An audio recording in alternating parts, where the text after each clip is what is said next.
Nous sommes à If, dans l'agglomération de Caen.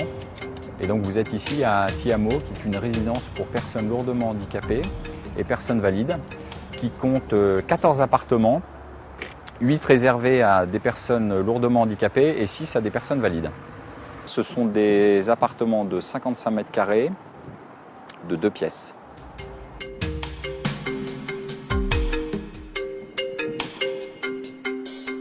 L'idée générale du projet, c'est de permettre à des personnes lourdement handicapées de vivre chez elles, comme n'importe quel locataire.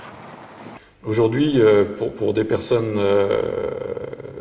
adultes très lourdement dépendantes, il y a deux types de réponses. Il y a une réponse institutionnelle spécifique aux personnes lourdement dépendantes qui sont des places en établissement. Et aujourd'hui, ces places, ce qu'on appelle les maisons d'accueil spécialisées, les MAS, aujourd'hui, ce nombre de places est très, très insuffisant. Le deuxième type de réponse qui peut complètement apparaître comme étant inadaptée, mais qui est une réponse possible, ce sont des places en maison de retraite. Mais intégrer une maison de retraite quand on a 40 ans, c'est loin de correspondre à un projet de vie. Et en tout état de cause, c'est la seule forme de réponse, elle est institutionnelle. C'est-à-dire, ça impose de rentrer dans un établissement, alors que des personnes qui ont vécu depuis plusieurs décennies une vie de famille, même avec les parents, n'ont absolument pas envie de retourner dans un établissement. Donc, d'où la réflexion sur un domicile qui serait à la fois privatif et qui en même temps intégrerait des services d'aide à domicile.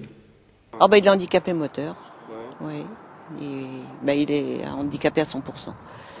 Et donc il faut le faire manger, il faut le faire la toilette, il faut tout faire. Là il a son logement, il a ses meubles, il a tout. Ah oui, il est chez lui là.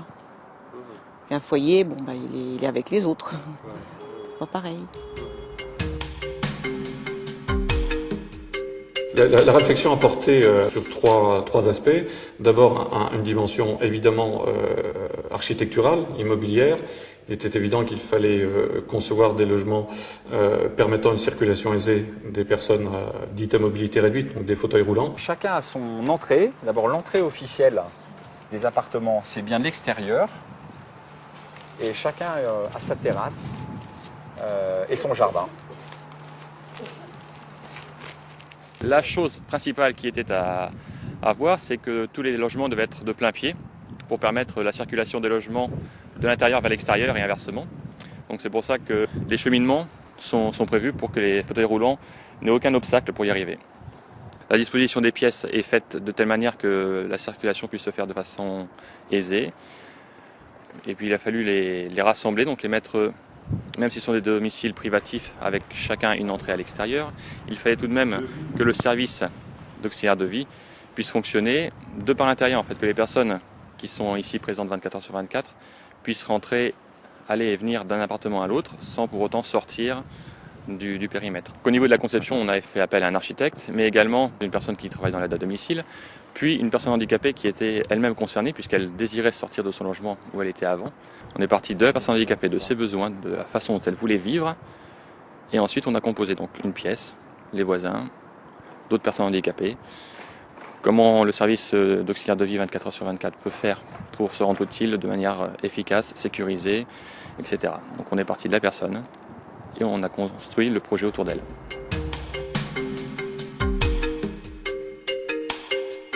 Il était évident que pour la population qui était concernée par le projet, il était indispensable d'intégrer une présence humaine non médicalisée, donc une présence d'auxiliaire de vie, 24 heures sur 24. J'interviens au domicile des locataires en l'absence de leur auxiliaire de vie de journée, ou alors pour aider leur auxiliaire de vie de journée. Quand on travaille ici, donc on est dans un studio qui est là-haut, au premier étage.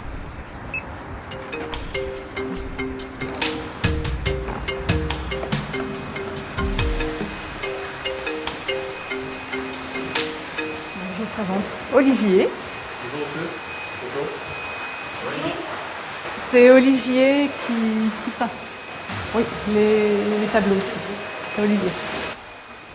Alors, auxiliaire de vie, c'est répondre à tous les besoins quotidiens de la personne handicapée. Voici l'entrée de notre studio. Donc nous sommes auxiliaires de vie 24 heures sur 24. Donc c'est ici que nous mangeons et dormons quand on est de nuit. Alors ici, donc, vous avez un appel qui s'affiche sur l'écran. Vous avez le numéro de la chambre et le nom de la personne. Ça sonne sur le bip que nous portons en permanence sur nous. Et donc en fonction de l'appel, donc nous allons chez la personne et nous disposons donc d'une clé qui ouvre tous les appartements.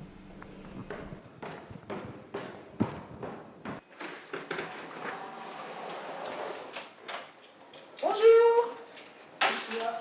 Ah, vous êtes dehors ce matin? Comment ça va? Là, ce matin, ça va très bien, impeccable. Ah ouais, c'est super. Oui, est-ce que tu peux me mettre un petit verre de coca, s'il te plaît? D'accord. Est-ce que tu pourras me mettre un CD aussi, s'il te plaît, après? Merci. L'avantage du 24 sur 24, c'est de pouvoir appeler quand on a vraiment besoin. Et uniquement quand on a besoin. Lequel? CD? Ah oui, bah. C'est une musique que j'aime bien, d'accord. Ouais, ouais, ok. Bah, on va mettre du Simon & Garfunkel. Ah, bah. Ouais, pas de problème. Ça peut être sympa. C'est bon, comme Ouais, ça? ouais, ça va, merci. Pour moi, c'est l'idéal. J'ai pas un énorme handicap, mais le problème, comme je n'ai pas du tout l'usage de mes mains et de mes bras, j'ai besoin pour aller aux toilettes, aussi bien pour manger, pour boire un coup, pour mettre un CD comme tout de suite, là, ponctuellement de quelqu'un.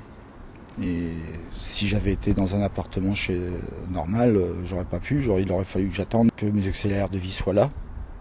Et entre deux, je peux rien faire qu'attendre. Tandis que là, c'est vraiment le gros avantage de la structure, quoi. Et depuis, moi, je trouve très bien, là, quoi. Ça change tout, quoi. Maintenant, j'avais eu un fauteuil électrique qui me permet en plus de circuler en ville, etc. Maintenant, j'ai retrouvé mon autonomie, que j'avais plus. Bon, je peux plus travailler parce que j'étais instituteur, mais au moins je peux me déplacer, je peux avoir une vie sociale. C'est quand même un confort presque inespéré il y a quelques mois, quoi.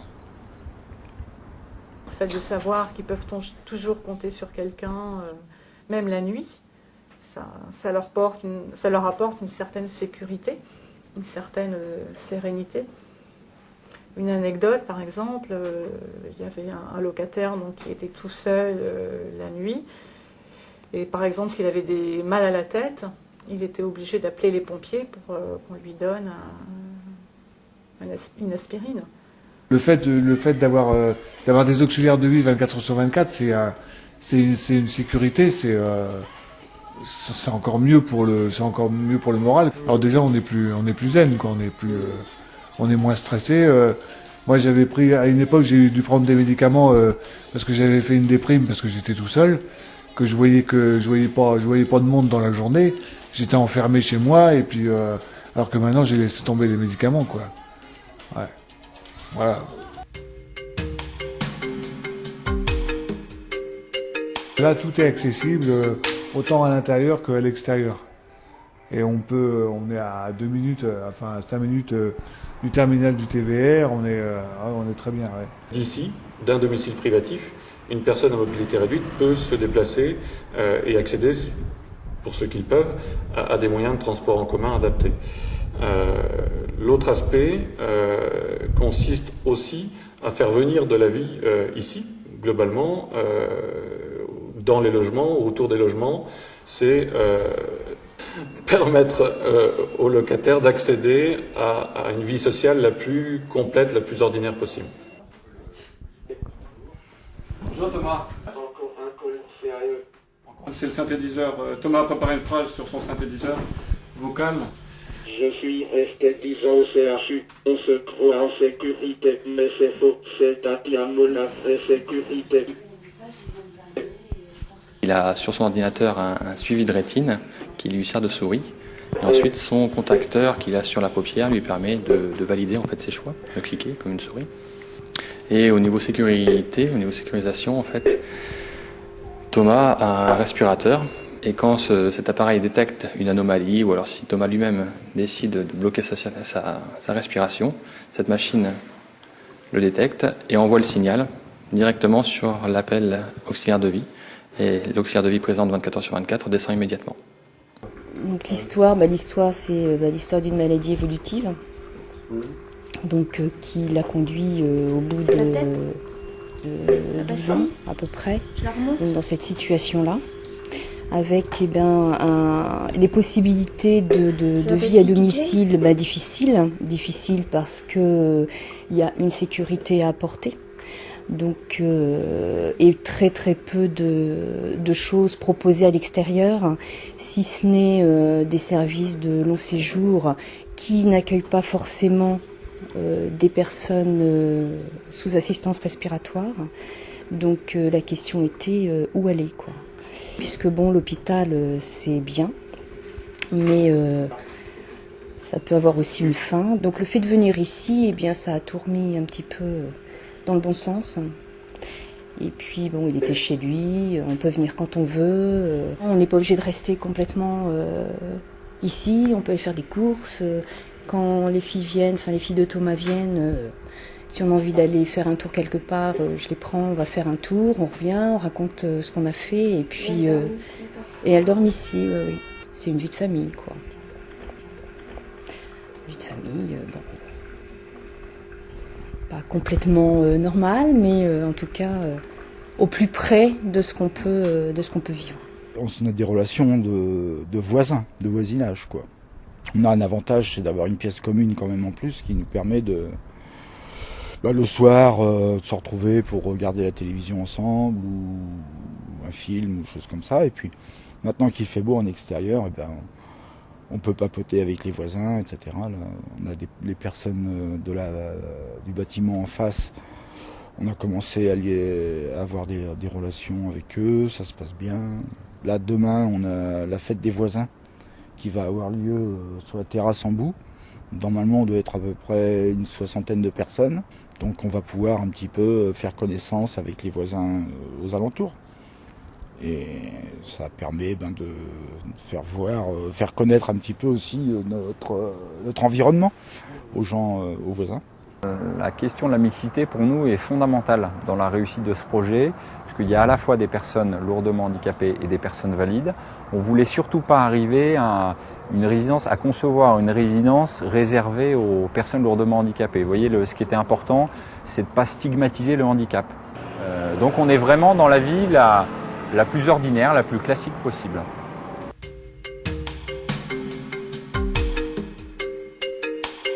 Moi, j'ai mon allocation tierce personne, compensatrice tierce personne, ce que je touche de la sécurité sociale, comme à peu près tout le monde. Et puis, vu que moi, personnellement, dans mon cas, c'est un accident de travail, alors je touche en plus une petite rente qui m'aide à subvenir à tous mes besoins. Voilà. Alors c'est comme ça que je paye mon loyer, que je paye les auxiliaires de vie et puis que je survis. Enfin, que j'arrive à vivre correctement, quoi. L'idée est de bénéficier, de profiter de ce regroupement de domicile pour mutualiser des moyens en aides humaines. Chaque locataire est attributaire, après être passé par la maison départementale des personnes handicapées, est attributaire d'heures d'auxiliaire de vie, d'un certain nombre d'heures quotidiennes, et les locataires qui sont ici, les 8 locataires, ont donné leur accord pour mutualiser de manière quotidienne 3 heures chacun, ce qui permet de financer une présence humaine 24 heures sur 24. Alors l'intérêt il est évident, c'est qu'effectivement une personne aujourd'hui, un locataire qui n'est attributaire que de par exemple 10 heures par jour, bénéficie de cette présence permanente 24 heures sur 24. Donc à tout moment, il a cette sécurité de pouvoir faire appel à une auxiliaire de vie dont il sait qu'elle est là à sa disposition. La réalisation de Caen est pour nous une réalisation pilote. L'objectif est de répondre à d'autres demandes adaptées à d'autres formes de handicap. Là encore, sur l'ensemble du territoire national. Nous n'apportons pas une réponse toute faite, mais nous apportons des compétences que l'on met au service d'un public et d'une demande particulière.